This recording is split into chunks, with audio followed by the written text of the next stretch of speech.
Sperms की लंबी tell fluid medium में इनके मूवमेंट को आसान बनाती है, जिसके कारण वो फीमेल जर्म सेल तक पहुंच पाते हैं। ह्यूमन बीइंग्स कुछ कुछ अपने पेरेंट्स के जैसे दिखते हैं।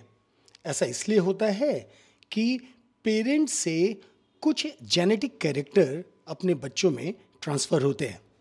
ऐसा सेक्सुअल रिप्रोडक्शन के कारण होता है, जिसमें male sex cells female sex cell से फ्यूज करके एक नए सेल का निर्माण करती हैं।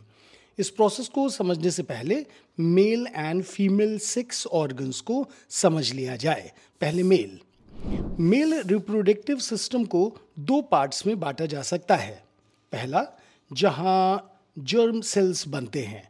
दूसरा, वो ऑर्गन जो बने हुए जर्म सेल्स को फर्टिलाइजेशन साइट्स तक ले जाने में योगदान करते हैं। जिस जगह पर जर्म सेल्स का निर्माण होता है उसे टेस्टीज कहते हैं।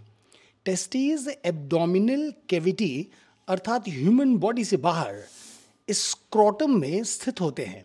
स्क्रोटम, जिसे अंडकोश भी कहा जाता है, टेस्टीज को बॉडी के मुकाबले कम टेम्परेचर में रखने का काम करता है, क्योंकि लोअर टेम्परेचर में स्पर्म्स अच्छे से प्रोड्यूस होते हैं।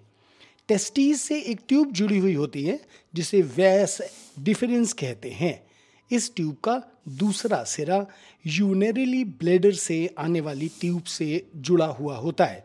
हम देख सकते हैं कि यूरेथ्रा इस प्रकार यूरिन के और स्पर्म के मूवमेंट का कॉमन पैसेज होता है। यहाँ दो इम्पॉर्टेंट ग्लैंड्स को भी देख लीजिए, सेमिनल वेसाइल, प्रोस्टेट ग्लैंड।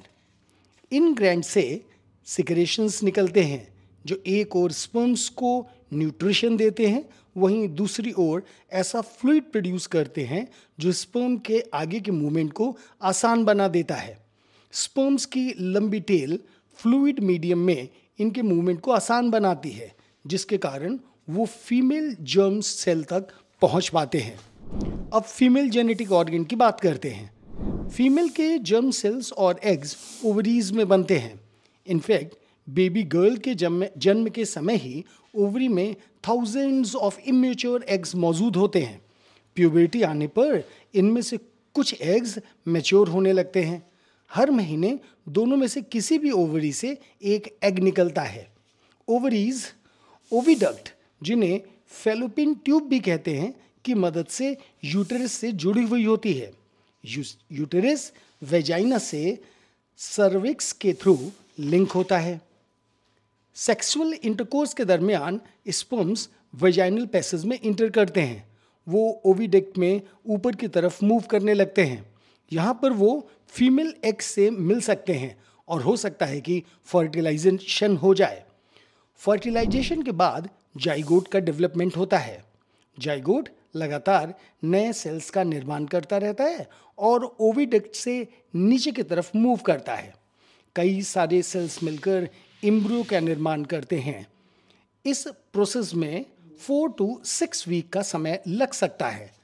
एम्ब्रियो अब जाकर यूटेरस की लाइनिंग में स्टिक कर जाता है और वहीं पर धीरे धीरे ग्रो करता है। 8 से 10 वीक बाद थोड़ा होने पर इसे फीटस कहा जाता है। एम्ब्रियो मदर की ब्रेस्ट से न्यूट्रिशन लेता है। इसके लिए स्पेशल टिश्यूज होते हैं जिन्हें प्लेसेंटा कहा जाता है। ये डिस्क के आकार का एक ऑर्गन होता है जो कि यूट्रस की वॉल्स में एम्बेडेड होता है।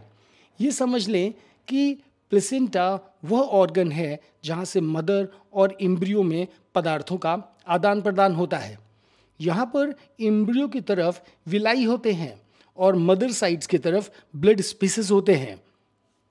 पोषक तत्व, न्यूट्रिशन और ऑक्सीजन मदर के ब्लड से एम्ब्रियो तक पहुँचेंगे और कार्बन डाइऑक्साइड जैसे वेस्ट मटेरियल्स एम्ब्रियो से मदर की बॉडी में जाते हैं, जहाँ से वो बाहर रिलीज कर दिए जाते हैं।